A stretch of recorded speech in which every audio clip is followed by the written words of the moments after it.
Yeah, no, that's okay. Welcome. We'll be right here. So you're gonna do an like an introduction or welcoming piece. Yes, and then Nick's going to introduce you. So I'll go over, it'll take about 10 minutes for me to kind of welcome everybody and go over the schedule for the day. And then Nick will say a few things with me, and then Nick will introduce you. Okay, great. So it should take, we got water. You got Nick? Okay. Great. So, all right. So we're just gonna go off to the side just to get our stuff right, but we'll be in earshot range to hear everything. Okay, cool. Yeah, great, good. great. All right, yeah, we will. Okay, Yeah, let me just grab my water. Oh, sure. Sorry. No problem. Excuse me.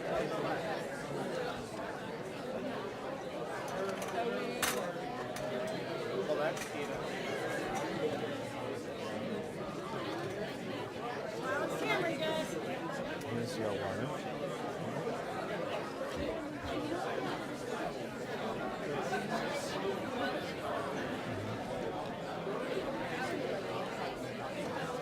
Yeah. Yeah, well, this is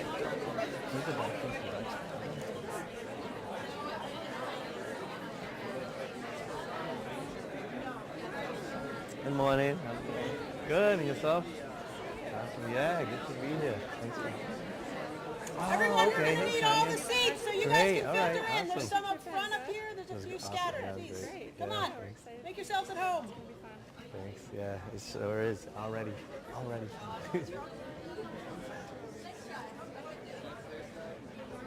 no, not those. I was saying there's some of the seats available. I just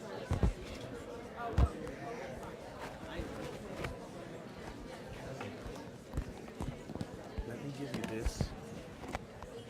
Just gonna go in there. I'm gonna go in there. I wanna be over there.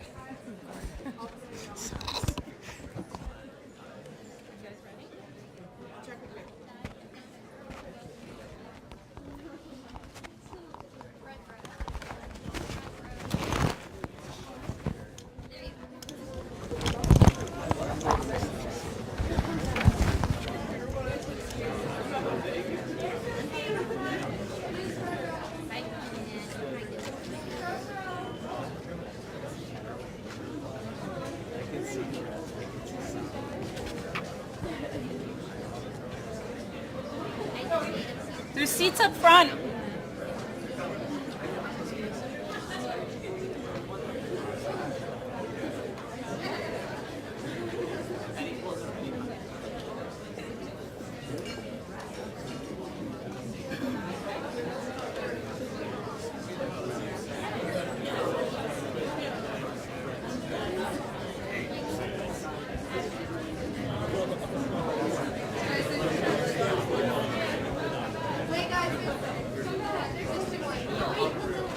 I'll come back. Thanks, you guys.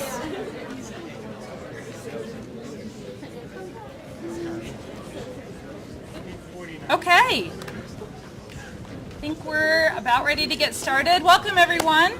My name's Jen Kretser, and I'm the Director of Programs here for the Wild Center. And so welcome to the 6th Annual Youth Climate Summit. Woo-hoo!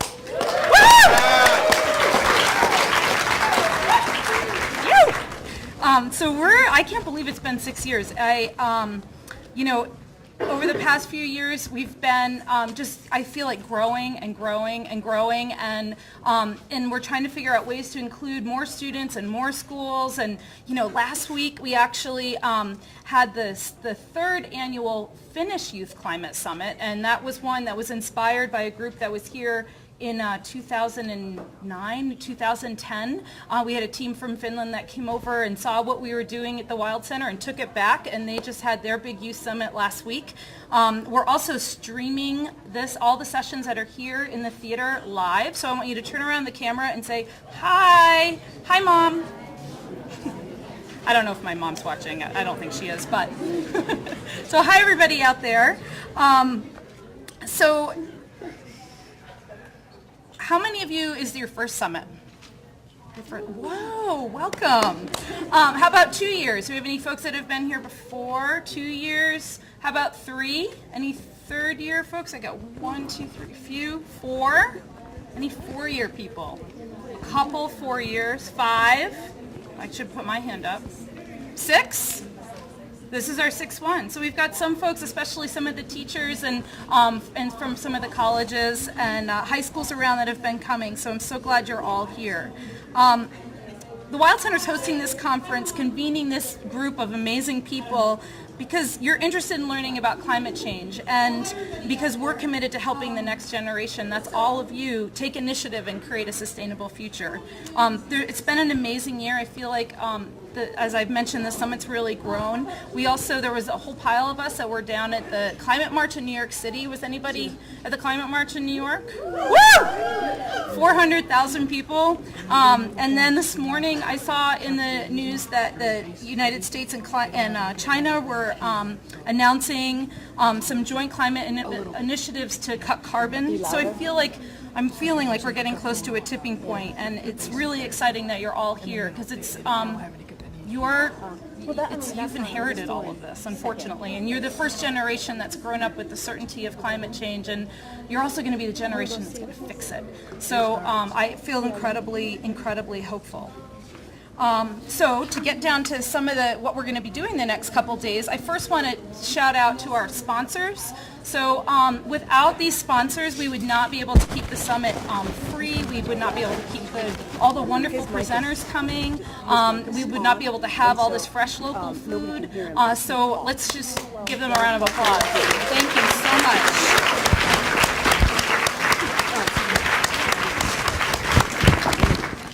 much. So please, this is just really amazing.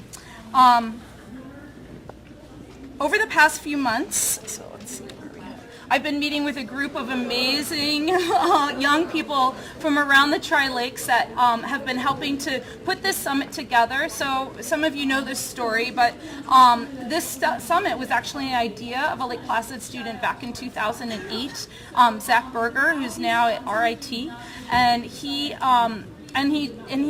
came to a climate summit that was here for adults, and he emailed me and said, Jen, there's no young people here. This is ridiculous. We need to do something for young people. And we started working, and we worked that first year. I think we were meeting every week for 9 months, and it went from there. And so every year I have a group of students that really help pull this all together, make suggestions on speakers, help with the organizing, all the interactives and stuff that you'll see around and everything. So I want them to stand up, and let's give them a round of applause. They've worked really hard. Stand up, stand up. Teachers, summiteers. Stand up. Okay, you can sit back down. Woo! So one of the cool things that happened this past year was, and I hope this plays, but was a film that each of you we gave it in your little goodie summit swag bags. So this is a clip of that film called The Resilient One. So it's a documentary that was made about the summit. Climate change is nothing new anywhere in the world. What's different today, of course, is the causes of the changes and the direction it's going, which we can attribute to ourselves. We're part of this entirely new epoch of Earth's history, the Anthropocene epoch, which translates to the age of humans, where our influences have become geological in scope. Can't turn a blind eye. I want my kids' generation to not have to deal with climate change. We can fix it. We figure out what our goals are and what we want to accomplish. We go to the summit and find ways to accomplish our goals. It's as simple as that. The Adirondack Climate Summit, you go in 2 days, and there's plenary sessions, there's workshops, and then you get a bunch of other time to make a climate action plan for your school. This is what I need to do, and this is really important to me. It's really because of the meeting it's part of my life. The things we went on leading up to the climate summit are something that gave me a bigger respect for the Adirondacks, for how big a role it plays in climate change development. From an Upstate River Association perspective, we really think a lot about education. And what we heard here after I ran was we wanted to do the right thing, but we didn't know what it was. The food system is actually one of the largest contributors to climate change. Our way of eating, our way of growing food has a really big climate footprint. I wanted to build my house that was an example. I wanted to do everything to show what could be done with the hopes that some people would say, oh, I can do solar, geothermal. You to kind of help. People want to have a sense of life matters, the great work, a sense that you're creating something for future generations. Our students are like, we have to do this ourselves. We're done with this society that's relying on foreign fuels. We want more localized economies. We want community action. That's what I like about Youth Summit is it really does focus on those solutions. What do we need in our A chance to kind of like, as I'm doing something. We're writing a story of how the humans saved the Earth. And we want to be known for that, not known that we destroyed it.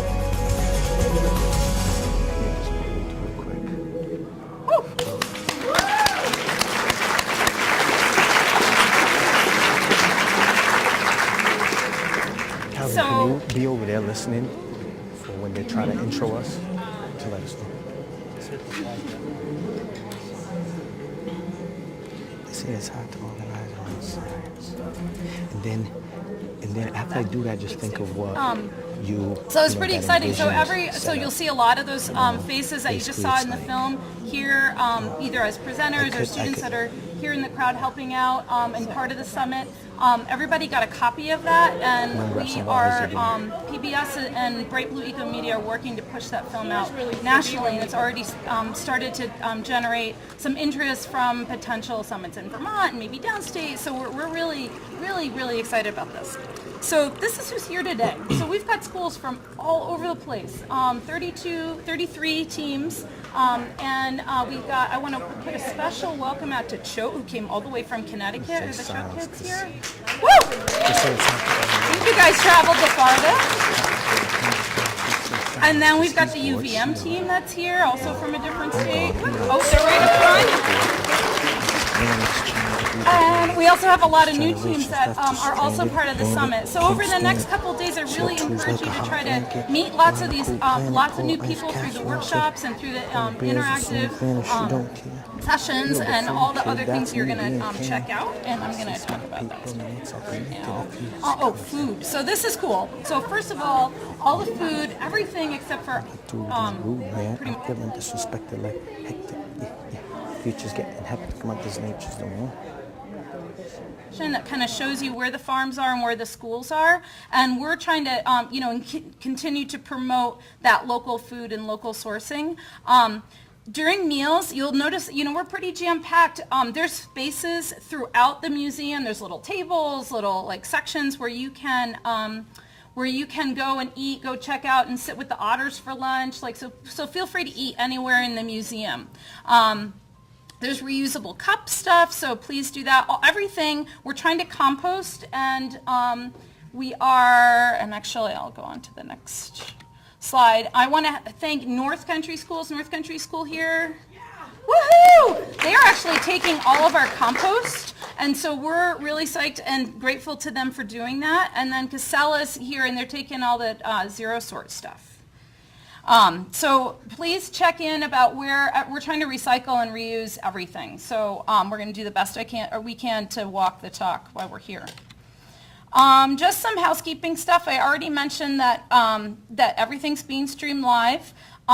Social media, we encourage you guys to use your cell phones, but please keep them silenced during sessions. And you can follow us on Facebook, Twitter, and Instagram, and feel free to post.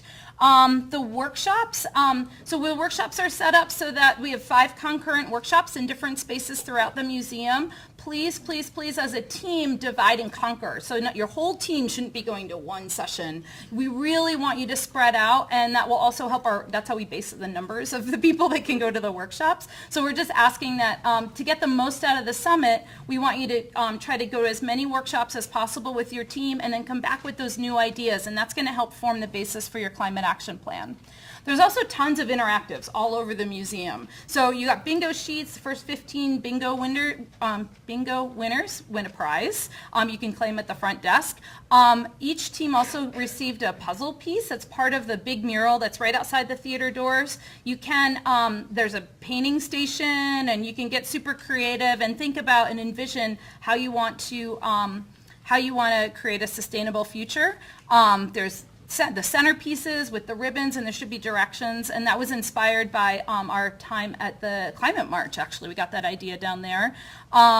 There's a green photo shoot, and that's over by the big, by the bathrooms. There's like this crazy burl tree. Anyway, you'll see it over there. And there's also the, we have teams that are taking photos, and if you have, there's a little slip that came with your registration, and because it's unfortunately raining outside, all the photos will be over by the glacier wall. Not many places can say, oh, go to the glacier to get your photo taken. I already mentioned the farm to school map, and if you have any questions, feel free to ask any of the Wild Center staff, the summiteers, or just check in at the front desk at registration. All right, so here we are this morning. We're going to be in here for the first 2 plenary sessions, and then we're going to take a short break and head right into the workshops. A couple of changes. We did have a team cancel from the video workshop, so we have 2 spaces in the video workshop. So if you're not signed up for that, that's a pre-registration class, go see the front desk. Go see Tracy at the front desk, and you can still get in. And so those are the first sessions this morning.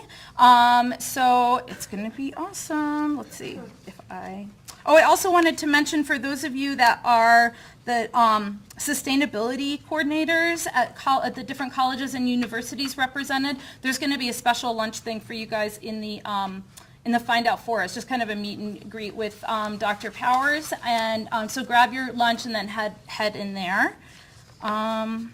Make sure I've mentioned everything. And then this afternoon we'll have exhibits on during lunch. So again, feel free to eat anywhere in the museum. There's little tables and stuff set up. And then we'll be back in here in the afternoon at 1 o'clock for the plenary session, and then 2 more rounds of workshops. So it's a pretty packed day. And then at the end of the day, we'll have Mark Kimball from Essex Farm, and I'll just warn you ahead of time, and for those of you that have been here in the past, he said expect strenuous physical exercise. So I don't know what that means, but it'll be exciting. He's pretty amazing. And some of the workshops do have outdoor components, so just double check and make sure you grab your jacket. They won't be outside very long, but you might go out to check out our pellet boiler or our solar array, and there's also going to be this cool energy box, which I'm not entirely clear what it is, but they're going to be here, and they're going to be set up right outside the front main doors in that little turnaround spot. But you can tour, and that's with Kern Renewables is setting up this energy box. It's like a traveling exhibit, and that'll be right outside. Okay. And now I would like to invite up our students, Caroline, Ivy, and Cody.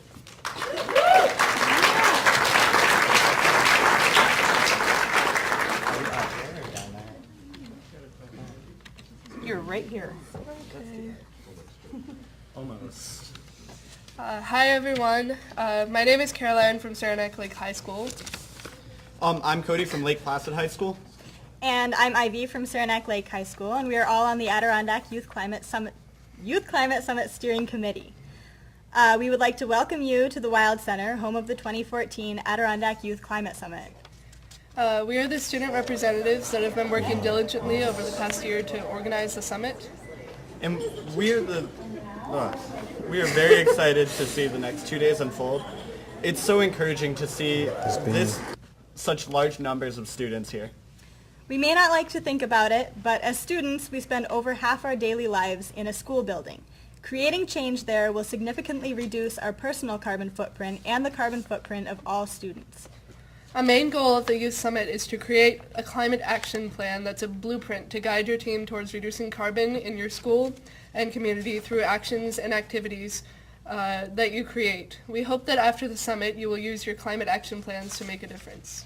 It's great to see all this brain power in one room. There are 32 teams in this room representing 25 high schools from the North Country and 7 colleges and universities. Together, you guys make up about 200 participants. But here are the really interesting numbers. In case it's too early to add in your head, that means that all of you will start or continue a process of reducing your carbon footprint that impacts over 25,000 people. Wow. That is quite a number, and that can mean real impact and change. We encourage you to learn something new, expand your horizons, and above all, have fun. Now, here's Nick Salpa from Lake Placid to introduce our first plenary speaker.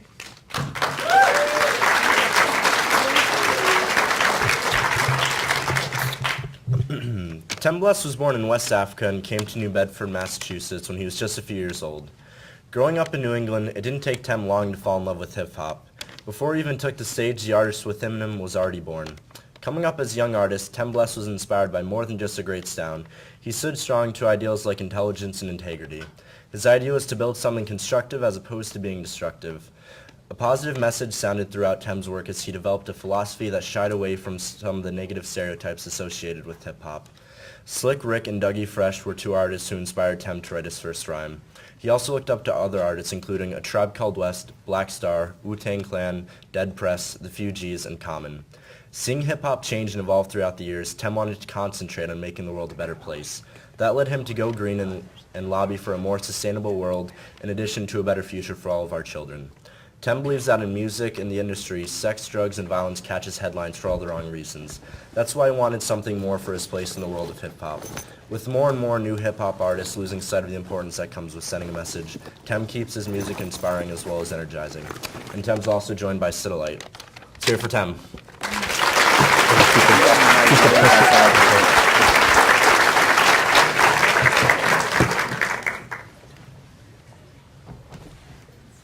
Yeah, check 1, 2.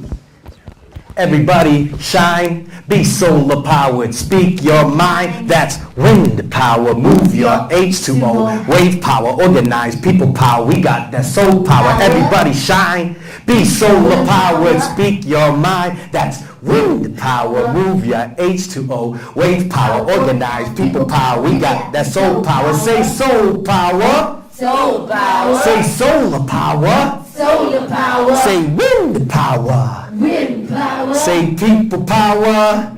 Everybody say soul power, solar power, say solar power, solar power, say wind power, wind power, say people power, people power, say people power, people power, say people power, people power, say youth power, youth power, say trees power. trees power. Word up. Make some noise out there for yourselves, y'all.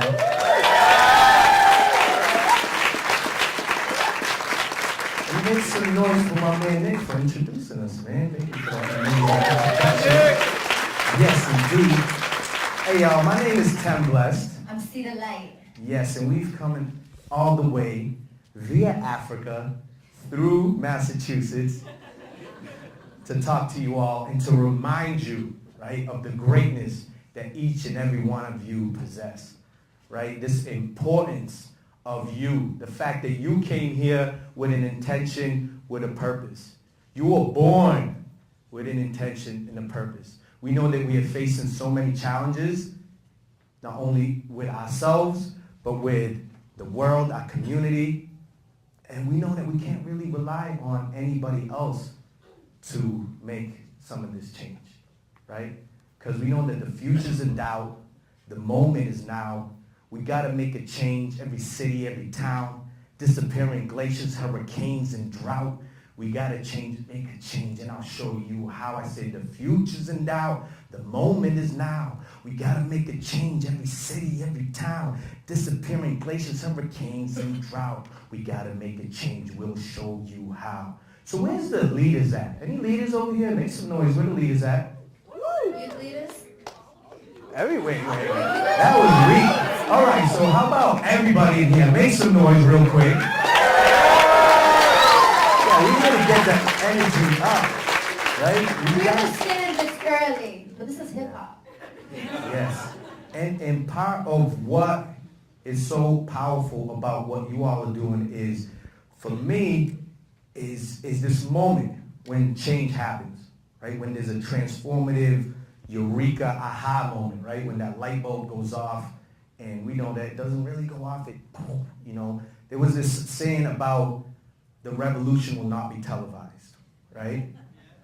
It won't ever be televised because we know the revolution is internal. It's within us, right? So a revolution is just a change, but we're looking to be re-evolutionary. We're looking to spiral up. Right? We're looking to be solutionaries here. For me, I went to a conference similar to this in New Bedford, Massachusetts called Connecting for Change. It was part of this Pioneers by the Bay Pioneers Network.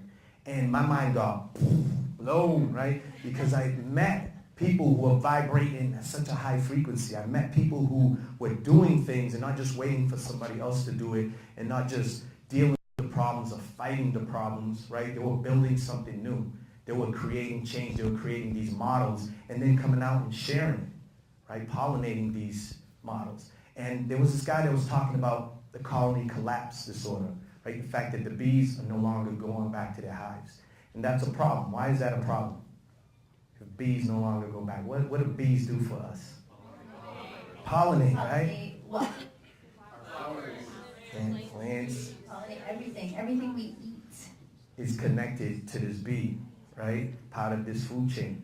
And, you know, I started thinking about that. And because I'm a poet, like some of you all are poets, because I'm a musician, like some of you are musicians, like some of you are scientists, mathematicians, so on and so forth, I said I have to take this message and do something with it.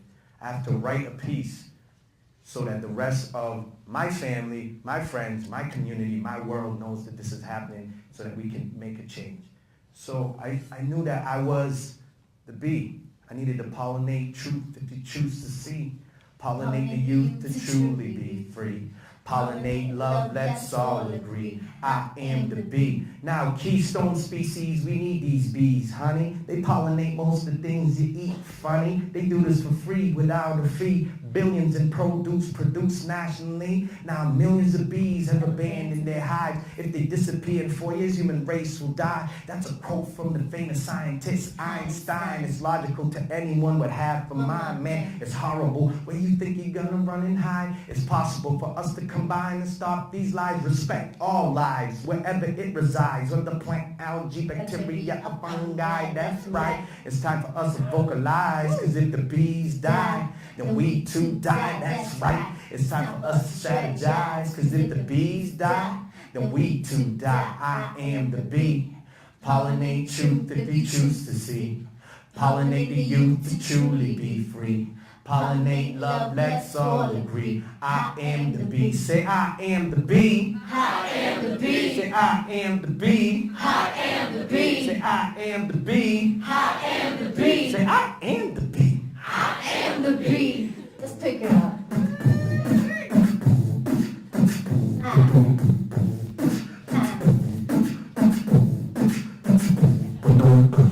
Be the change you wanna see in this world. Would you rather be loved or feared in this world? Be the reason that the kids burst sting. Be the return of Martin Luther King. Beyond this, switch yourself and your king. Forgive mistakes, we are all human beings. Be the light shining, be the bright star. Knowledge yourself, you know who you are. You know who you are, then you know you can be. Controlling your soul in this reality. Mind's worth more than gold when you see clarity. Retouring the globe with your blessed energy. Big beat up, beat the beat, beat up, beat the beat, beat up, beat the beat, beat up, beat the beat, beat up, beat the beat, beat up, beat the beat, beat up, the beat, beat up. Pollinate truth if you choose to see. Pollinate the youth to truly be free. Pollinate love, let's all agree. I am the bee. Say I am the bee. I am the bee. Say I am the bee. I am the bee. Say I am the bee. I am the bee. Say I am the bee. I am the bee. Yes, I. Make some noise out there, y'all. Yeah. So that's what we got to do, right? We have been charged, we have a responsibility to take this information that we receive here today by some of these great leaders that are amongst you all, that are teaching us these models, and to go out there and pollinate this. And just be that voice of reason, that consciousness in the room, right? We probably know people like that walk in the room and they light up the room, right? They bring about a certain calm, they bring about a certain common sense and awareness that we're striving to be. And that's what we need, right? Because right now, there's a challenge. Right now, we're faced with the greatest challenge of our time. But we have you, right? That's what makes me so hopeful. Some people are like, hey, man, yeah, you right there. Hey, you. Yeah. I'm happy you're here, man. You know why? Because this is the generation, it's funny, these guys cracking me up. This is the generation that's going to change things, just like other generations in the past, right? The youth have always been at the forefront of any movement, right? You all. Not them, you. You. Yes, you, man. What's your name, brother? Austin. Austin is here, man. Austin. Where you from, Austin? Where is that? Yeah, right. Make some noise. Make some noise for Austin. So, I need your help. Other people throughout this movement are going to need your help, right? So when I say generation, I want you guys to say now. And when I say take action, I want y'all to say now. Like this Say it with some intention. Yeah. Okay? Some power. We're trying to get the energy right high in here. So here we go. Let's try it. Generation. Now. Now is the time. Take action. Now. Your time to shine. Generation. Now. Now is the time. Take action. Now. Your time to shine. They say it's hard to organize around science. I say atmospheric chemistry, you say silence, cause he's bored, she yawns, I'm ignored, I'm gone, you like, what was that for? But let's examine this challenge that we've been handed. Previous generations left us stranded, abandoned, now I can't stand it. The CO2's like a hot blanket around a cold planet, polar ice caps melted, polar bears will soon vanish, you don't care, you a buffoon kid, that's me being candid. Honestly, smart people know it's all connected. If you use your common sense and logic, then you're bound to get it hectic. Yeah, the future's getting hectic. He's like, dude, he's rude, man. I'm feeling disrespected, like hectic. Yeah, the future's getting hectic. Mother Nature's the one that disrespected. Generation. Now is the time, take action. Your time to shine, generation. Now is the time, take action. Your time to shine. Word, say word, just the tip of the iceberg. Category 5 hurricane, not a nice word. Katrina, FEMA, climate change, Hiroshima. We can build a brighter future. Now you label me a dreamer. They might say that I'm a dreamer, but I know I ain't the only one. I'm golden son, solar power with a golden tongue. I'm hoping, son, we'll come together and overcome. This climate crisis is affecting everyone. Like 1, 2, 1, 2. What we gonna do? Take the way that we live in, cause we need to. I'm talking about changing your lifestyle. It sounds wild, but I guarantee that it'll be worth your while. Now if you're wondering where you begin, let your boy Tam Bless break down the top 10 like 1, 2, 3, 4, 5, 6, 7, 8, 9. Yeah, it's that blessed energy. 1, creation, CFL's innovation. Those old light bulbs, replace them. 2, unplug your stuff when they're not being used. Cell phone chargers of vampires do. 3, buy green, buy less, buy local, buy fresh, buy organic, and yes, buy blessed. 4, be aware of what you wear, man. You got 14 sneakers, do you need another pair? Like 5 or 6, I'll throw you in the mix. I say reduce, reuse, you say that's it. 7, get off of the water, that's bottled. You ought to use reusable and filter tap water. Like 8, to reiterate, eat local. A garden started, a shop at the farmer's market. 9, it's about time to cut some carbon off. At least one day in the week, bike, bus, or walk. 10, tell your family and friends. Put out the word and help them comprehend. Generation. Now is the time. Take action. Your time to shine. Generation. Now is the time. Take action. Your time to shine. Yeah. Make some noise out there.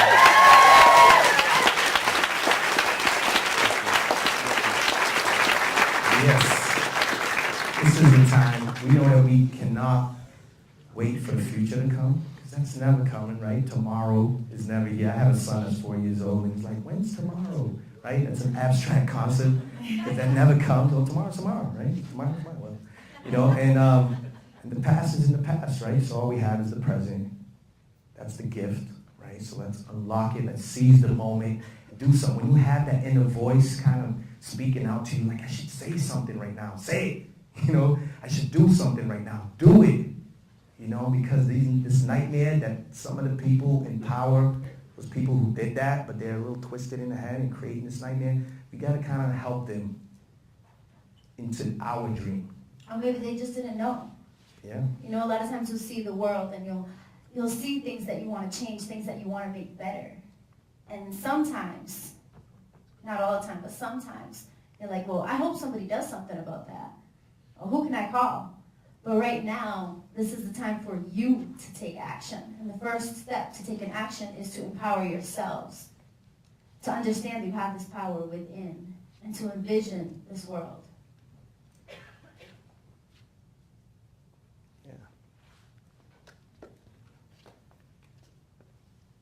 So I'm going to go into this piece that I wrote for some of the youth that I teach.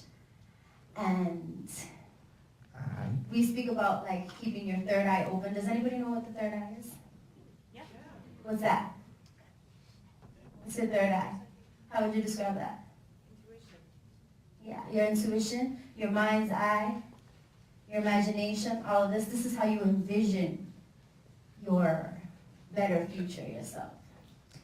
Hi, here we go, here it is. Let's get serious. Let's tell children exactly what it really is. Let's break it down for the itty bitty kitties. Lot more going on than the block in your city. Your mind is a tool, so use your third eye. If you really with it, throw your hands in the sky. We got oil in the water and smoke in the sky. Yeah. Kids that's hungry, brothers that die. In the USA, we got the best supply. Have anything you want, anything you can buy. There's enough for everyone, enough for every need, enough for everybody. But it's too much greed, and the ones that's on top of the pyramids. And here it is. A project is a project experiment. We built them from the bottom to the top. We sticks in a bundle, stronger than a rock. Yeah, yeah, yeah. So leave it at that? How do you want to do it? Do you want to do it now?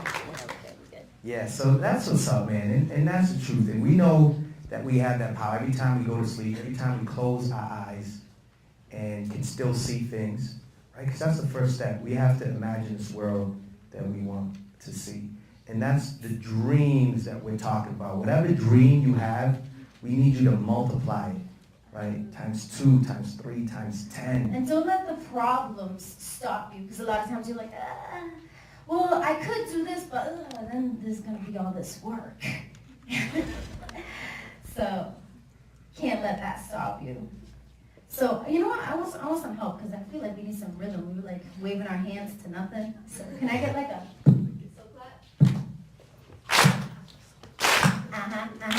Clap. Enough about the problems, I'm about solutions. I'm about the grassroots, I'm about the movement. I'm about the people, I'm about the music. Fists in the air, cause we all gonna do this. I'm about to show you nothing is impossible. U-N-I-T-Y, any obstacle. U-N-I-T-Y, you gotta let them know. No, you got the power. Yeah. Make some noise. Cita-Light, y'all. We're going to get into this last track. Like you said, my name's Tim Bless, Cita-Light. We have Blessed Entity. I do want to throw out a CD because we did that last time. It was great. Yeah, now you're here. Yeah, now I'm here. Yes, we have some CDs. You can find it on iTunes. You can find it right here. This was Blessed Energy is the name of the band. That's the one that came out last year. This is the one that came out this year. Who wants it? Yes. That's called Re-Energize. This is called Surreal. Let's create this world. I got more. We are going to be in this workshop, right? And we definitely want more of you poets, musicians, whatever your artistic ability, come through. We're going to have an open mic. Do we have any poets in this crowd? Do we have any poets? Do we have any rappers in this crowd? Yeah. Singers? This is going to be awesome. So you guys, I want you to get your courage up, because we're going to open up the mic in a little bit. Alright? How you guys feeling about that? Yes, we will open up this mic, so gather your thoughts, get them together, and don't forget to dream. Yeah, that's right. We're going to get into this song called This Road, video on YouTube. We got a bunch of videos on YouTube. I share all this so that we can stay connected. We know that we have, the power of the internet, email, texting, all those great things. So let's stay connected. Let's get into the song. My man Brian, on the DJ Brian. Yeah, let's turn this up right here real quick. Yeah, there comes a time in your life when you have to decide your fate. You have to decide who you are, who you're gonna be, right? And take responsibility for your world. Right? You are the CEO of your soul. Yes, shot in Hawaii, Boston, it's awesome. Yeah, shout out to Nadia. Yeah, I'm gonna make my dreams. Put your hands up like this, y'all. Come on. Watch them all harmonize. Yeah, right in front of my eyes. Yeah, watch me fall, watch me ride. On this road that I chose to ride. That's right, the power that I got inside. I will never let it die. Me and my mic will make a stand. Me and my mic, we got a plan. Me and my mic will hit the road overseas to distant land. On the bus, in a van, on a plane, in Japan. I ain't playing, what am I saying? With or without a band. Never like without my band. Michael Jackson never land. I'm so high, I'll never land. I'm so fly, forever tan. Out the frying pan to the fire to an island, man. Cabo Verde, Paris, France, back to Cabo Verde again. Yo, why you wildin', man? Maybe cause I know I can, cause I know who I am. He's so cold like a fan. Set the blizzard, bless a wizard, born talented and gifted. Test my theory, scientific. My mic is more like a vicious. This beat is so delicious. Beat it up, I'm so vicious. Beautiful like that black princess. Gums, black licorice. Organized, wash them dishes. Sacrifice, missing kisses. Wake up like it's finally Christmas. Wrap it up, St. Nicholas. I'm gonna make my dreams come alive. Put them up like this, y'all. Come on. Watch them all harmonize. Right in front of my eyes, yeah.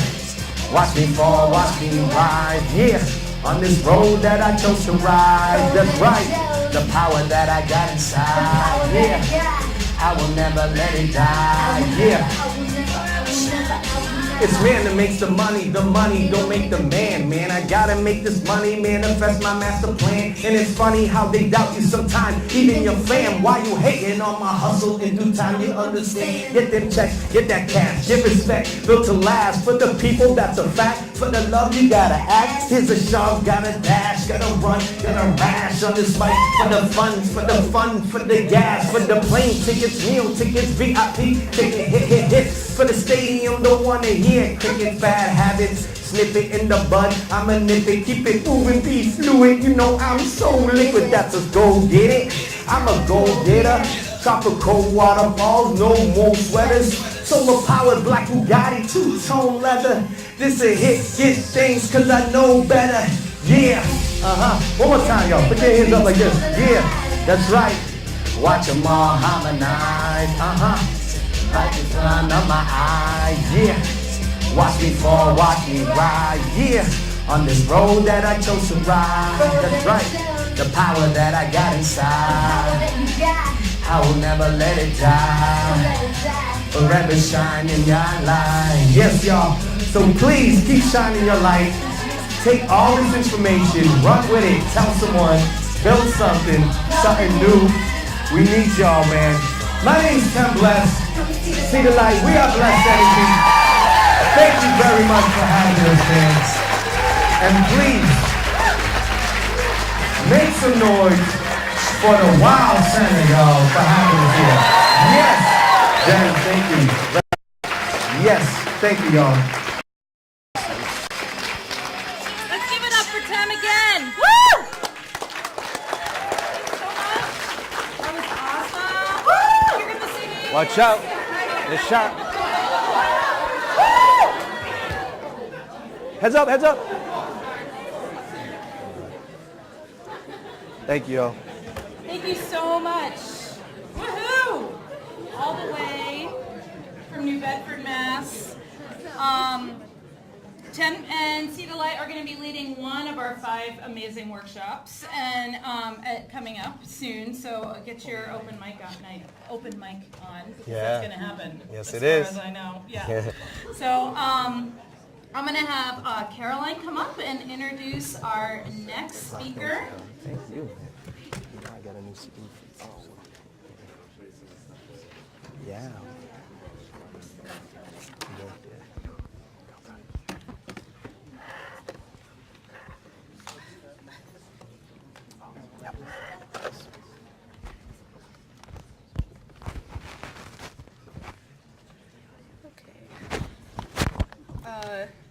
Brian Stilwell joined the ACE team in February 2011, and since then has educated over 40,000 students across New England and worked with over 60 ACE action teams, environmental clubs, to complete more than 100 carbon-reducing projects. A 2009 graduate of Cornell University with a dual degree in natural resources and biology and society, Brian has experience working on climate change with organizations ranging from the Sierra Club to the U.S. Fish and Wildlife Service. ACE is a national leader in high school climate science education, providing a free, award-winning assembly on climate science and solutions.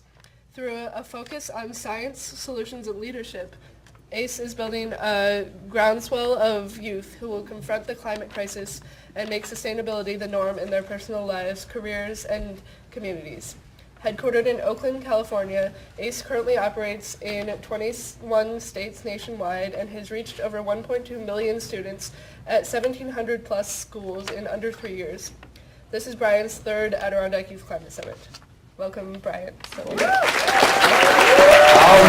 what's up, Adirondack Youth Climate Summit? I'm so excited to be here. I'm so excited Tim was here. I'm also from the Boston area, so having him here makes me feel like home. But, and I gotta say, I am super excited to be here. So this is my third year, and every year it has blown my mind. The stuff that comes out of here is incredible. So if this is your first time, get ready for something incredible. And in fact, can I let you guys in on a little secret? Yeah. All right. So I got this feeling that this year is going to be the best summit ever. Yeah. And you know how I know that? Just look around the room. Just go ahead, look around for a second. Oh my goodness, look at the awesomeness that's in this room right now. Alright, so I know one thing about climate change. I know that we're not going to solve this problem alone. I know that we're going to have to work together. So I want you guys to just maybe look around, see someone you haven't met before, say hi to them. Say, like, introduce yourself, maybe tell your name, what school you're from. Take a second to do that. Right? Alright. So the next thing I want you to do, I know it's early, we gotta get the energy up in here, so can you guys just stand up right where you are, please, for a second? Alright, so if we're gonna solve climate change, like I said, we're not gonna do this alone, and you just made a new friend. So I want you to go around like we're in a sports team, we just scored a goal. Give everyone 2 high fives, alright?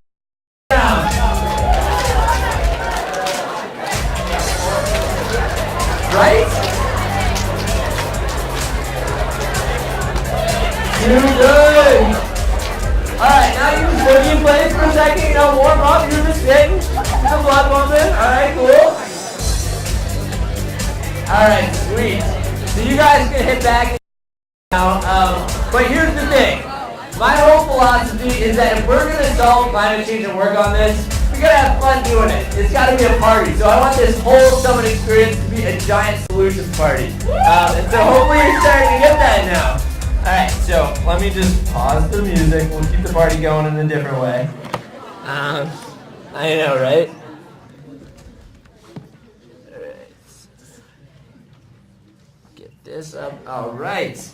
Okay, so a little more background, besides dance parties and things like that. So like they said, my name is Brian Stilwell. I work at the Alliance for Climate Education, and I love this organization because I think they have it spot on. They believe, the ACE believes, that youth are the ones that are going to turn the tide on climate change. They fully believe, we fully believe, that it's you guys that's going to get the solutions going that we need. Now everyone here is already, who here is part of like an environmental club or an action team at their school? Yeah, you guys are leading. Like they said at the beginning, you're connected to 25,000 people on your campuses, and you can spearhead these giant changes. So my mission today is, I think a lot of you guys already know about climate change, you know about solutions. I'm just going to try to set the scene for the summit. We're going to go through, we have this presentation, so we bring this presentation to schools across the country, middle schools and high schools mostly. Seen about 2 million students so far. So there's a lot of students out there taking action just like you on climate change, which is awesome. So today I'm going to walk us through just some of the basic science of climate change so everyone kind of has that under their belt. We'll talk about some of the impacts, but then we're really going to focus on the solutions. So think about this as your way to just get in the mind frame of the conference and hopefully a pump-up jam to get you really, really psyched for what's to come next for the next few days. So, all right, here we go. We're going to start with the science. All right, so a while back, scientists discovered that the Earth has this sort of giant thermostat that controls the temperature of the planet. And these days, that thermostat is being jacked up, way up, Why? Well, when you really get down to it, it's all about the choices you make every day. One really big choice that only your generation can make. How come? Well, in 2014, you've inherited the America that's all about living large. All right, no, not like that. No, some of us are, I guess. No, most of us are living large and don't even know it. What I mean is we're each taking up a ton of space. It's not that easy to see because we cover a little bit of ground. Now count your room, your stuff, you cover a little more.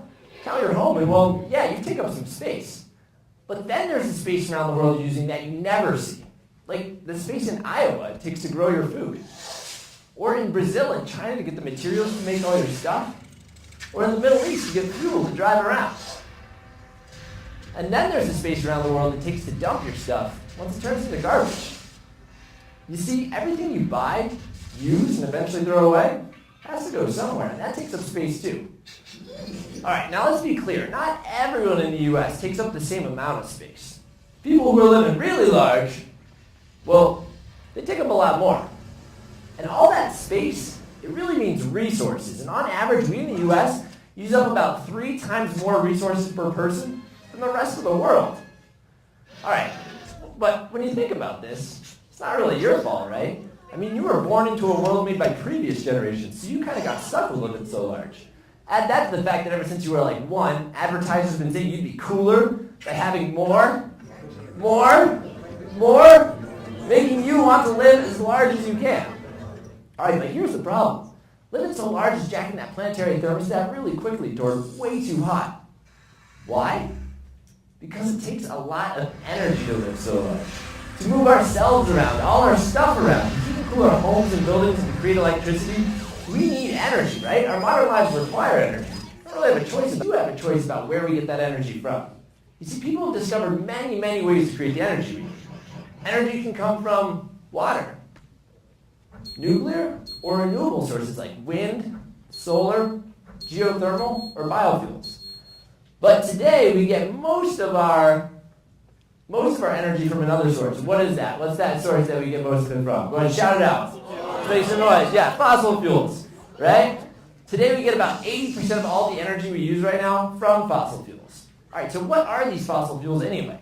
Well, when living things die and decompose over hundreds of million years under heat and pressure, they become the 3 main fossil fuels: coal, oil, and natural gas.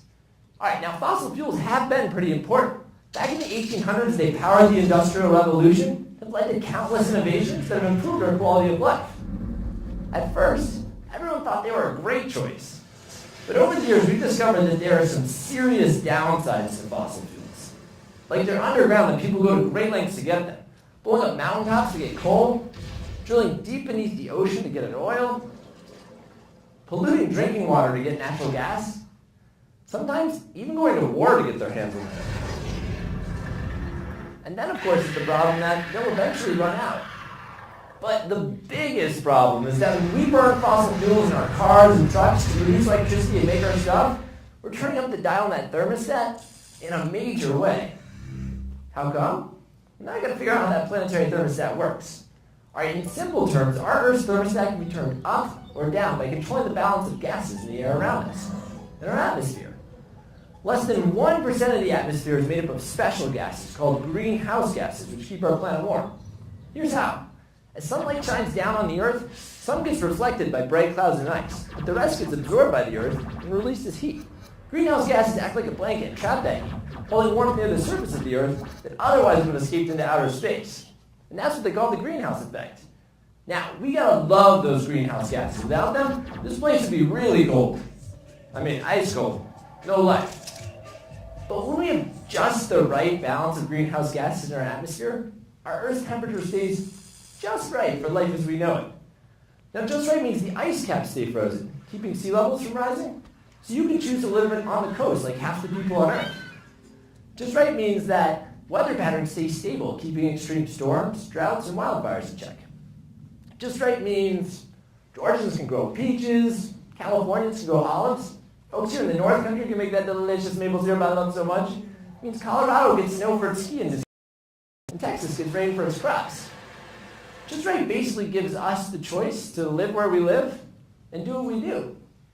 Now, change climate too quickly, and just right could just disappear. All right, now climate does change naturally, but usually it happens slowly over thousands of years. Huge sudden changes to climate, only things like volcanoes and meteors can do that. Oh yeah, and humans, us. Why? Well, it turns out the most important greenhouse gas for controlling that planetary thermostat is my man, carbon dioxide, or CO2. So scientists measure the amount of CO2 in the atmosphere in parts per million, or ppm. Now, 1 part per million might sound super small, but even small changes in CO2 can make a huge difference, as we'll see by checking out this planetary thermostat. Now, looking back in time, scientists have shown that when CO2 levels are lower, around 180 parts per million, temperatures are cold, like 20,000 years ago when the Earth was in an ice age. And when CO2 levels are around 280 parts per million, the world's pretty comfy and climate's stable, just like over the past few years when our civilization developed, a few thousand years when our civilization developed. That right there is no coincidence. All right, so guess what we make a ton of when we burn all those fossil fuels? What do we produce? Carbon dioxide, or CO2. That's right, when we burn fossil fuels in our cars and trucks to produce electricity and make our stuff, we take all that carbon that's been trapped underground for millions of years as ancient plants and algae, and we rapidly release it into our atmosphere. People literally produce 35 billion tons of CO2 each year, which is trapping in all that extra heat, and that's what's jacking up the dial on that thermostat. Now, the Earth usually keeps carbon in check through something you've probably heard of called the carbon cycle. While certain things naturally release CO2, like natural wildfires, decomposing plant life, other things capture it and take it out of the atmosphere, like healthy forests, the oceans, and the soil. These things are called carbon sinks. But because we're creating so much of our energy from burning fossil fuels, we're spewing out tons and tons and tons of CO2. So much, in fact, the trees, oceans, and other carbon sinks just can't keep up. We're also quickly losing our carbon sinks by cutting down the forests and warming the oceans. Now, the oceans are really cool. They absorb heat and CO2, acting like a buffer for our climate, but we're pushing them to their limits, making them more acidic. All right, now you add all this together, and the Earth has really never seen anything quite like this before. It's kind of like we're conducting a giant lab experiment on ourselves. While there's some uncertainty about the exact direction where this is going, from studying ice cores, scientists do know where the climate's been. You see, CO2 and temperature have always gone up and down together, naturally, due mainly to changes in the Earth's orbit. For the past 800,000 years, CO2 levels have remained below 300 parts per million. But things started changing in a major way when we started burning fossil fuels to power the Industrial Revolution. All right, and where are CO2 levels today? Whoa! 400 parts per million. Heading quickly toward 450, projected to go even higher. All right, now check this out. Compared to this time period of 800,000 years, we're currently increasing CO2 levels 100 times faster than measured before. 100 times. Now that's the direct result of human behavior of burning all these fossil fuels. A really big deal. In the future, scientists expect CO2 and temperature to continue to change together as they have throughout human history. In fact, they think they understand the connection between CO2 and temperature only to a point. Jack up CO2 too high, too fast, climate could change suddenly and unpredictably. Why? Well, in part because of something called positive feedback loops, or vicious cycles. Like, let's take melting sea ice, for example. Now, here's a question for you guys. You're going outside on a hot summer day and you want to stay cool. Do you wear a light-colored shirt or a dark-colored shirt? And why is that? It reflects sunlight, exactly. So the Earth works in the same way. All right, so sea ice is bright, so it reflects sunlight, keeping the Earth cool.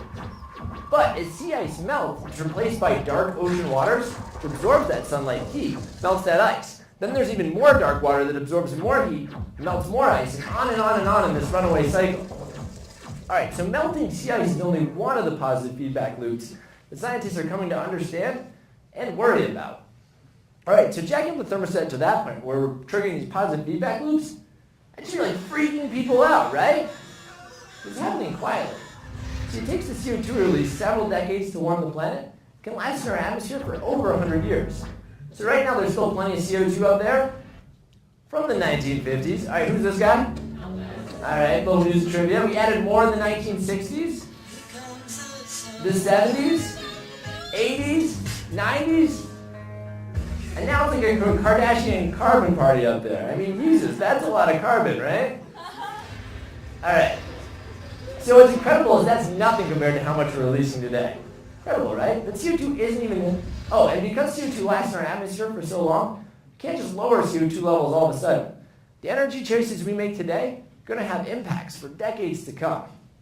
All right, but here's the thing. CO2 isn't even the only greenhouse gas. There are a handful of others we got to think about.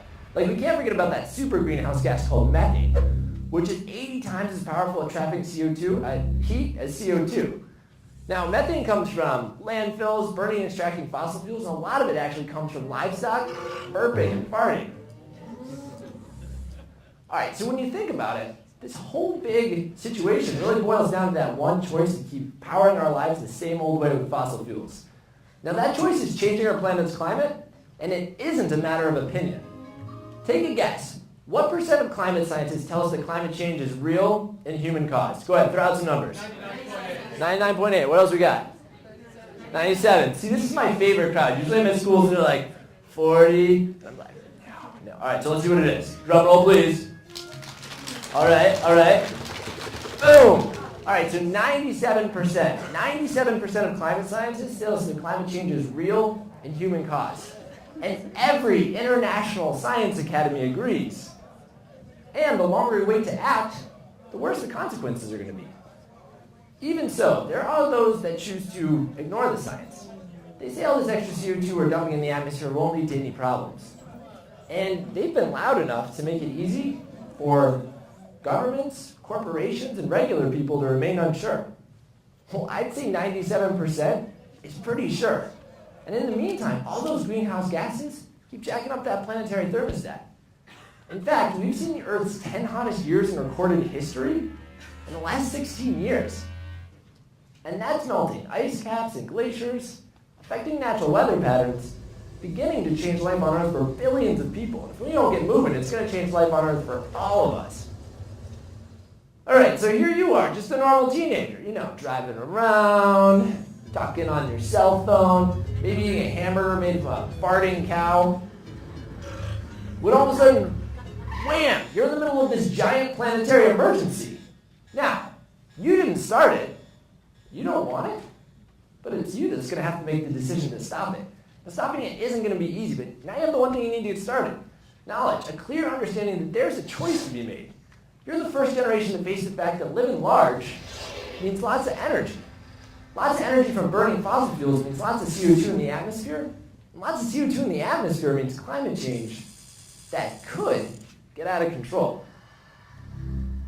Okay, so that's the situation we find ourselves in right now. And I know that was a lot of information really fast, even if you know it before. So I want you guys to just take a deep breath, maybe stretch a little bit, give yourself a pat on the back, because you have officially been awarded a Bachelor of Climate Science from Ace University.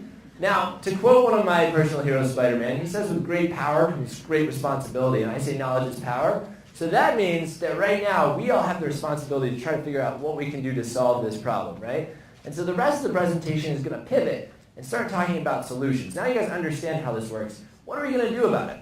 But before we get to the pure solution section, let's take a look at how climate change is impacting people across the United States and around the world right now. Now, some of these impacts can definitely be a bummer, but I would love for you, when you see these, to think about, what really resonates with you, because some of these impacts will definitely speak to you in terms of, like, they might not be, it could be framed something as an injustice or something that, like, actually affects your health or your friend's health or something like that. So when you notice that, think about how that makes you feel, and then that can actually be fuel for you to have a really productive conversation with someone. And so this could lead to solutions for sure. All right. So if climate change gets any more out of control, our choices about the future we want to lead could start to disappear. Now, it's not easy to draw a picture of a person's freedom, but if you did, it'd probably look something like this. At the end of the day, freedom is the chance to decide where you'll live, the work you'll do and the way you'll play, how you'll take care of your health, and how many risks you'll take. Now, these choices make you, you. Right now, you have hundreds of them. But just like climate change melts ice caps, it melts our choices too. And that's happening in the lives of young people across the country right now. Let's take a look.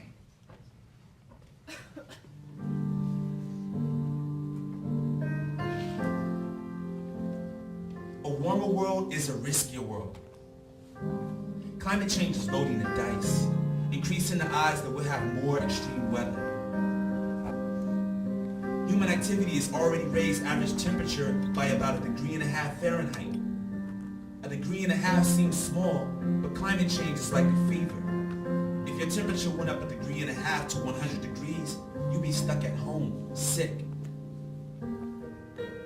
Back in the last ice age, it was only about 8 degrees colder than it is now. That put a mile of ice over much of North America. Scientists say if we do nothing, we're likely to raise global temperature 7 degrees in this century. Because CO2 stays in the air for hundreds of years, what we do now will shape our world for generations to come. Without action, we will commit ourselves to hotter temperatures, sea level rise, and droughts that will make climate change the new norm. But for each one of these impacts of climate change, there's a story. And it's not just a story about polar bears. It's a story about us. Alright, so I think that's a really good point. When you think about it, climate change really is about you and me, our families, and our communities. Now, when people say climate change, almost everyone says, oh, that's an environmental issue. And it most certainly is. It impacts our environment in so many different ways. It impacts ecosystems in ways that really have far-reaching impacts. But it's really a human issue too, right? It's going to impact society. It's going to impact how we live our lives. It's going to, it's an issue of social justice. It's going to impact different people disproportionately in ways that are often unfair. So when we think about climate change, especially when you're talking to other people, it's really important to frame it as like a human issue that really impacts people in their daily lives. And so to get a sense of that, we're going to take a little tour across the country and check in with some youth who are facing some of the impacts of climate change right now. And I thought we could kick this off in Pennsylvania with my friend Ashley, who's going to talk about some of the health impacts of climate change. Now, first for some context, health experts have declared climate change the #1 public health threat of the next century. Why is that? Well, climate change is likely to spread diseases like avian flu, West Nile virus, malaria, Lyme's disease. Now, what carries malaria, for example? Mosquitoes, right? And when do they come out in the air? In the summer. So you can see with climate change, they'll be warmer, so they'll be out. They can come out earlier and later in the year, and they can spread farther north than they could before, and deep south. So that means that diseases like that will be able to spread. But also, when we burn and extract fossil fuels, we release toxic lead, mercury, and arsenic into our air, in addition to that carbon pollution, and that leads to a lot of respiratory diseases like asthma. Now, how many people out there know someone who has asthma? Yeah, it's actually not that surprising that many hands went up. So asthma is the #1 cause of school absenteeism in the U.S. right now. It's the #1 cause why students miss school. So it's really prevalent. And when we burn fossil fuels, it adds to that, and climate change can exacerbate that even more. All right, so just with that context, we'll pass it over to Ashley to talk a little bit more about her situation.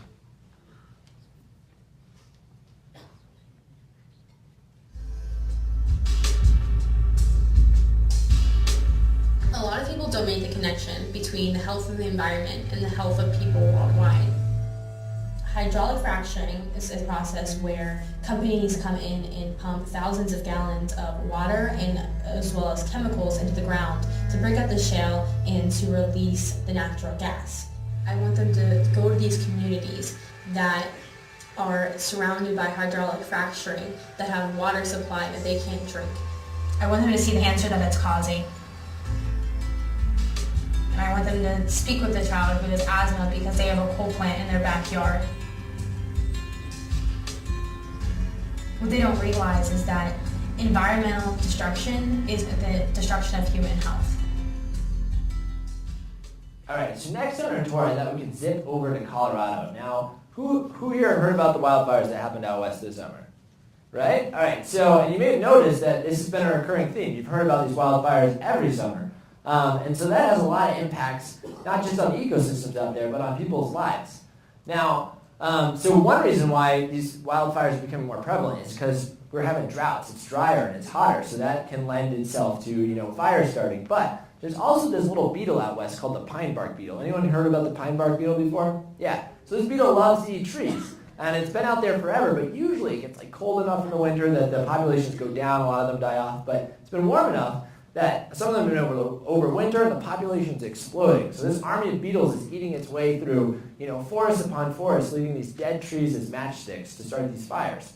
And so in 2013, over 9 million acres in the U.S. burned. And that's been, a continuing trend ever since then. So we'll check into Colorado to hear a little more.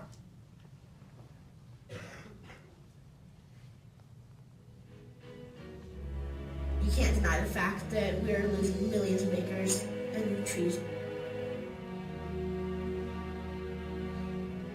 The more pine beetle kill there is, the more dead trees there are. The more dead trees there are, the more logs there are to feed the fire.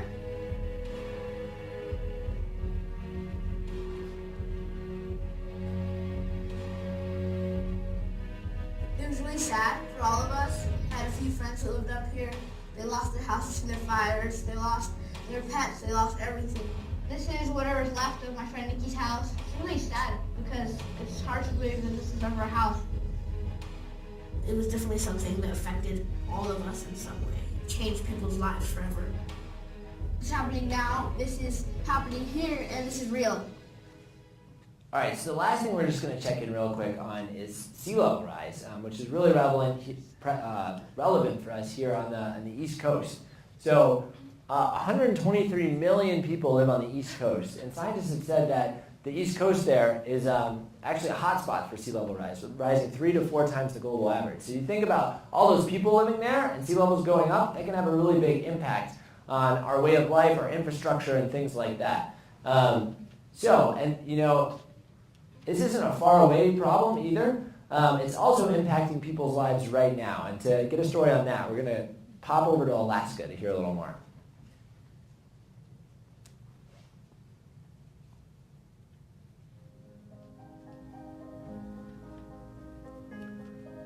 It's mostly about the winter coming late. In December 2008, it was the worst flood that I remember. You can see all of this water just flowing swiftly into the village that way. There are these loud thumps and bumps on the side of the house. And I figured that was probably the ice sheets that broke apart from the river that are hitting the house.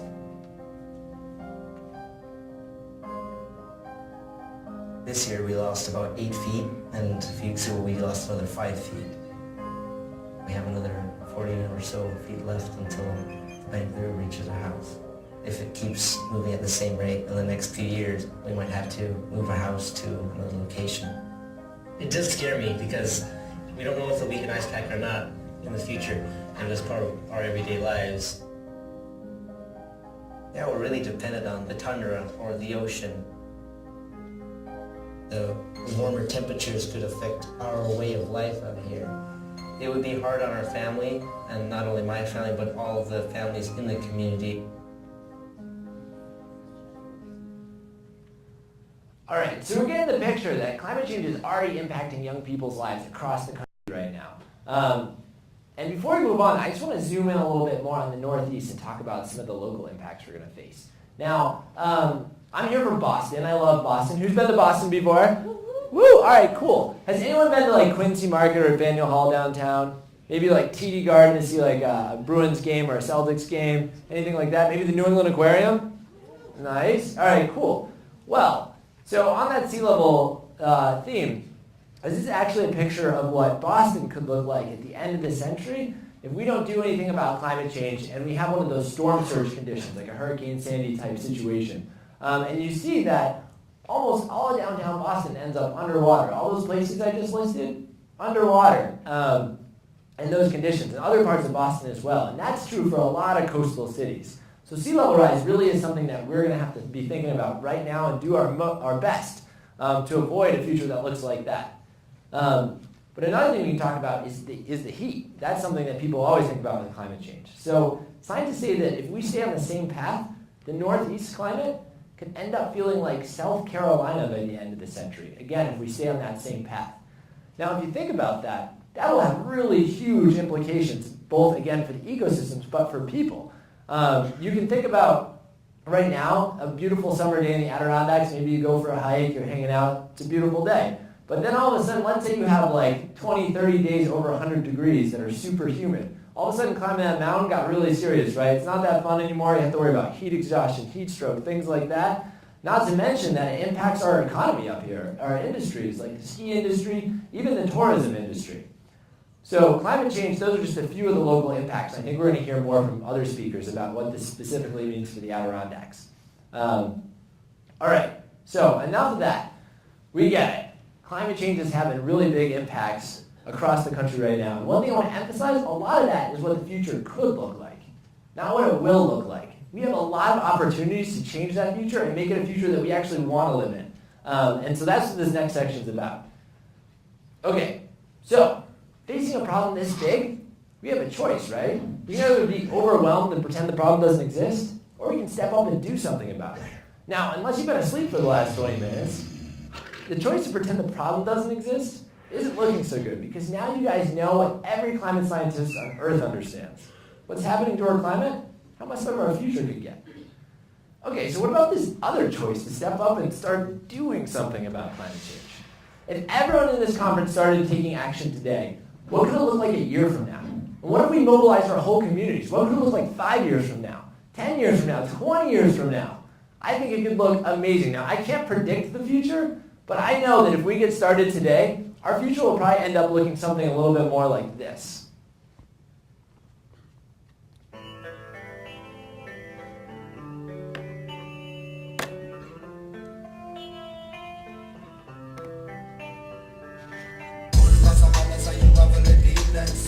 You need optimists.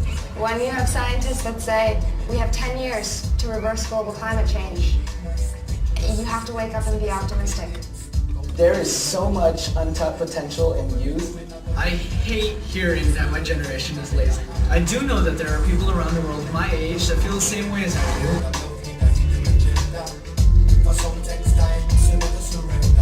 My name's Cassandra Lynn, I'm 15, and I'm co-founder of Project TGIF, Turn Grease into Fuel. Project TGIF is a sustainable system that collects used cooking oil from restaurants and residents, has it converted into environmentally friendly biofuel, and then uses that biofuel to heat the homes of financially stressed families.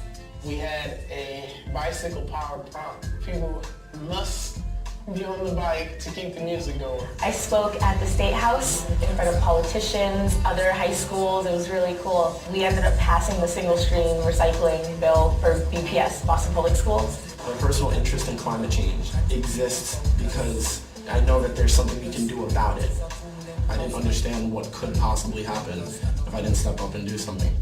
At the Climate Justice Youth Summit, there's workshops that happen the entire 2 days.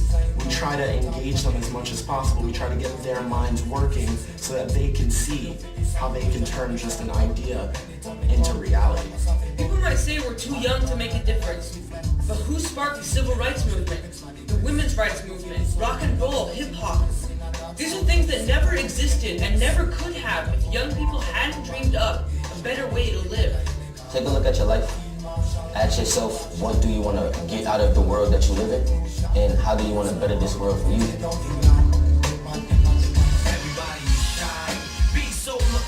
You know that by now we've got to kick our carbon habit. And that means changing our culture.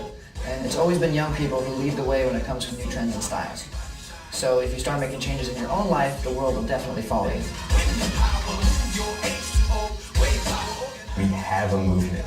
It's right there. You can see it on the screen, and people can now be connected nationwide to act locally in their communities, and then have all that local action united into one synchronized, beautiful, harmonic voice.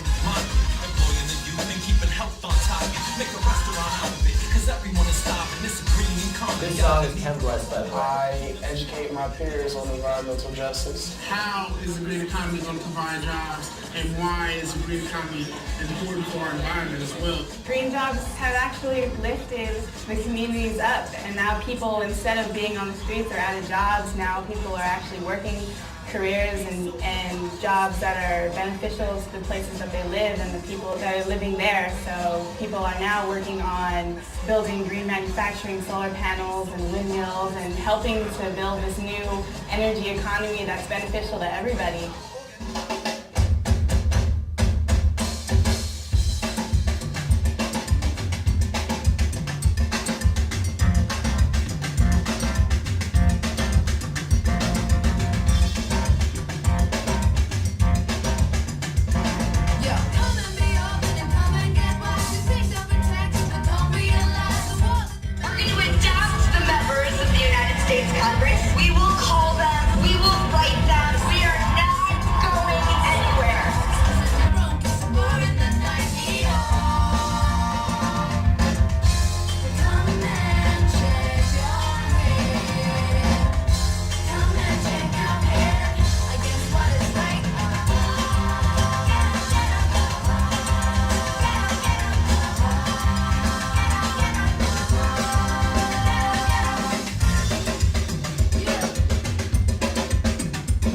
right, so what do you guys think? Make some noise if you want to live in a future that looks like that, right?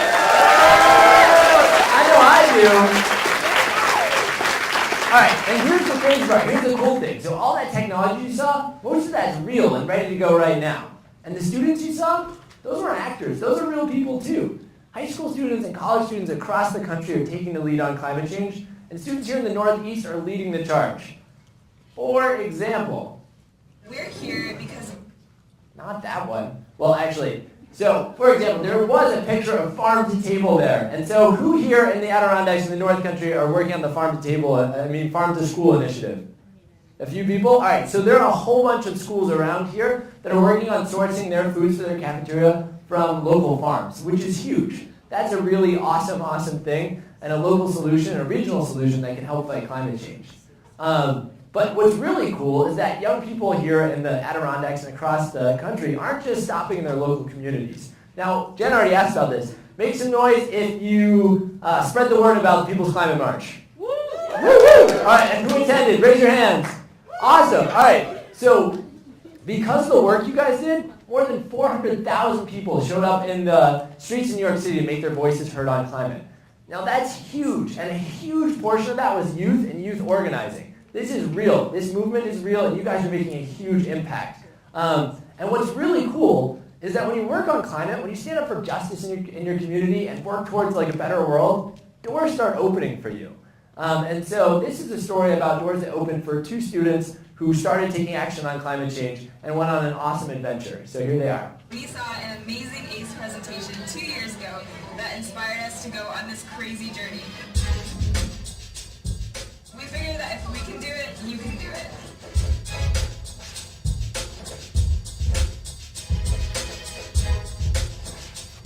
We decided to take this to other local schools through our organization, Smart Power Ed. I'm Manish. I'm Daniela. Hi, Danielle. Hi, I'm Trina. Thanks, very nice to see you. So far, in less than 2 years, we've had 13% savings, about $23,000.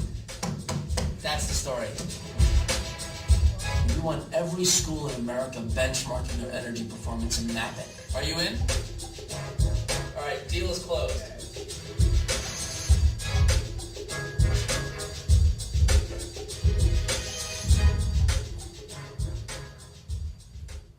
All right, so how do you join this network of young people taking action on climate change? Well, at AYCS, we say you can start by doing just two simple things.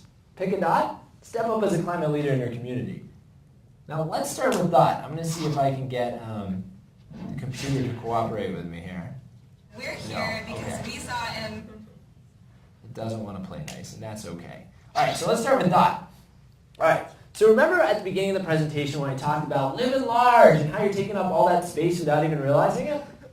Well, that means that you guys all have the power to make a positive impact on the earth and our climate, because the actions you take in your everyday life can make a really big difference. See, I think we all know you don't have to live in a cave to lower your emissions. You don't have to live large to live well. You can start by picking a dot. All right, so what is a dot? Well, DOT stands for do one thing to fight climate change. So I know you guys are already taking a ton of action on climate change. So what are some individual actions that you can take on climate change? Go ahead and throw some out. Recycling. All right, and why does recycling help fight climate change? I'm going to put you on the spot. Anyone want to help her out? Why does recycling help fight climate change? Yeah. Because it's reusing resources instead of taking more. Yeah, instead of starting new and all the energy that goes from like extracting resources from the ground and processing it for the first time, you take out that whole part of the system, and oftentimes when you use that energy, it's burning fossil fuels. So recycling can do a lot to fight climate change. What are some other individual actions? Meatless Monday. Unplug. All right. So unplug is a pretty obvious one, right? So a lot of times like phone chargers and things like that, when they're plugged into the wall, they're vampires, right? They suck energy even when you're not using them. And so when you turn lights off, when you leave a room, when you unplug gadgets, a lot of that energy is produced from burning fossil fuels, so that helps fight climate change. And I heard Meatless Monday over here. Do you want to talk about that one? So by not eating meat on a certain day of the week, it reduces the amount of energy that needs to be put into growing those animals. Especially all our food that's like corn being fed to those animals doesn't have to be fed to those animals. Right. So agriculture can be really energy intensive, and even more energy intensive when you're raising meat. So when you have Meatless Mondays and eat vegetables one time a week and avoid that meat, that can help lower your carbon emissions. All right. So I'd like for all of you guys to just take a second and think about what your dot could be. So one thing that you're not doing right now that you're going to try to do next year. All right, so hold that in your head. And so here's the fun part. When we all work together and we connect those dots, it can actually add up and make a pretty big difference. Like, I did a little math the other day and figured out that if every young person in America changed just 3 light bulbs from the old kind to the new CFLs, the squiggly kind, that'd be like taking 500,000 cars off the road forever, just by changing those 3 light bulbs each. So, when you pick a dot, you lower your emissions, and that's an important first step. But even more importantly, picking a dot can help you raise your voice on climate. See, when you pick a dot and let others know about it, you can inspire them to think about climate change and start taking action too. It's just like Adam Levine said. You know, youth are the drivers of our culture. So what you do and what you say defines what's cool and defines what's on the cultural agenda. You guys have so much power. So right now I'm going to ask you guys to use that power and share your dot with the world and start changing our culture. All right, so how do you share your dot? Well, by texting ACE, of course. By texting ACE. Don't text your mom. Text ACE. And so here's how this works. When you text in your dot, you not only get to raise your voice on climate and make your voice heard nationally, because we're going to record that. You also get to join ACE's network of young climate heroes, and that comes with perks. So when you become an ACE climate hero, you not only get updates about contests and cool green solutions, but we also send you opportunities for action. So you can take action in solidarity with youth all around the country. An even cooler perk right now is that anyone who texts in their dot today is going to get entered into a raffle to win an iPad mini that we're going to raffle off at the end of the semester as a thank you for raising your voice.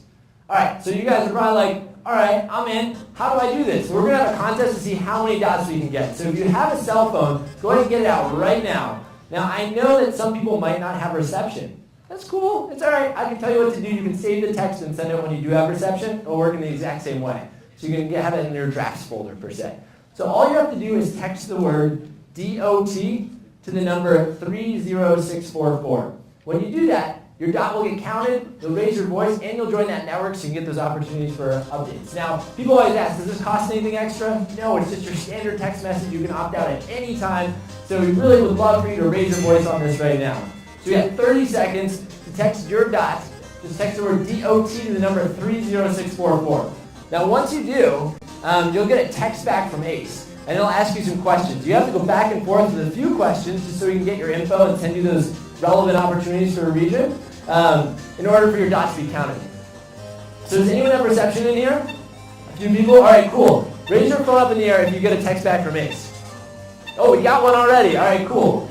So when everyone texts in at once, sometimes, our servers get a little overwhelmed. So in the next little bit, you'll get your text back from ACE. So make sure you go back and forth and finish that text series, and then your dot will be counted. All right, so everyone here just took action. We just took action together. That's awesome.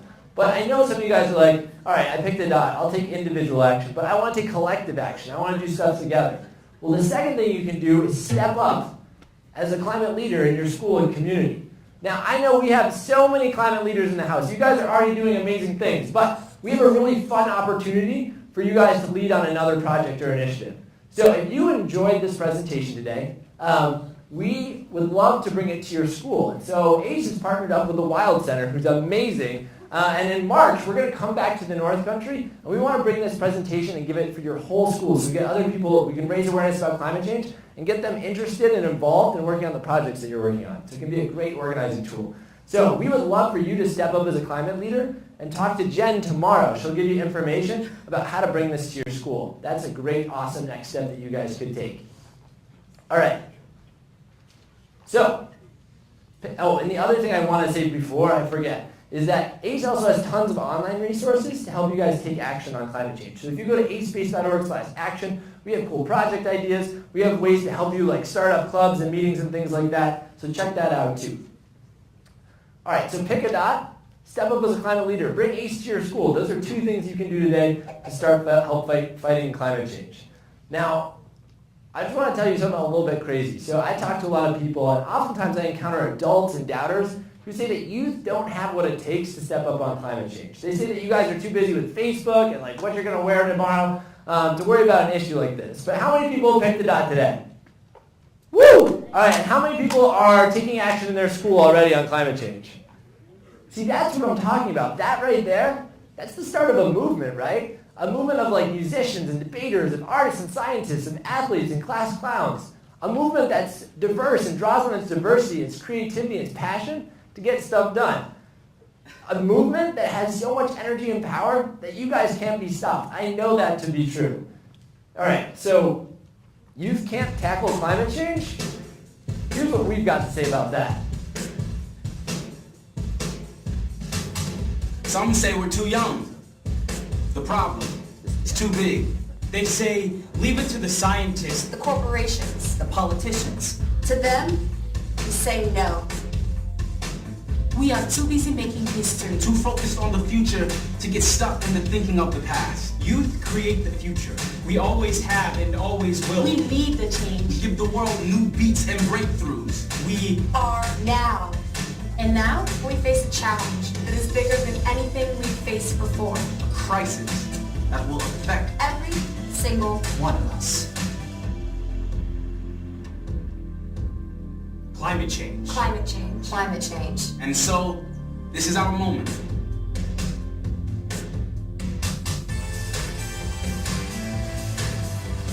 We're starting small. In our neighborhoods, our schools, our backyards. Our solutions start here. Solutions that are smart and just. That will break through and scale up. That aren't sci-fi fantasy because they already exist. All that's needed now is for the world to wake up and decide the time for change is now.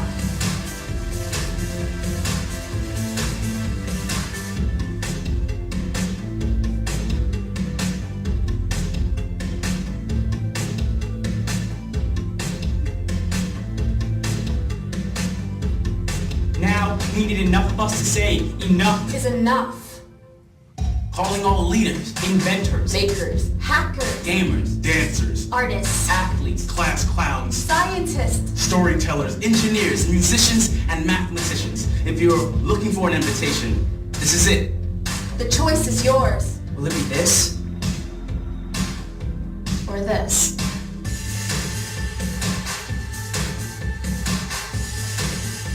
Nobody can choose for you. The next move is yours. All right, so the next move is yours. I know everyone here is going to take amazing action on climate change. My name is Brian Stilwell. I'll be here all week to help you guys out at this summit. So thank you guys so much. And I'm going to pass this over to Jen Kretser. So next up, take a quick break and then head out to your workshops. Brian's going to be in here leading a workshop. We've got Tim and Cita-Light and Planet Adirondack, energy efficiency in the Find Out Forest, the edible landscape right out here in the Wild Supply Company. And video is in the main conference room. You got to go outside to access it. There are signs. Please go grab the snack and divide and conquer. Woohoo!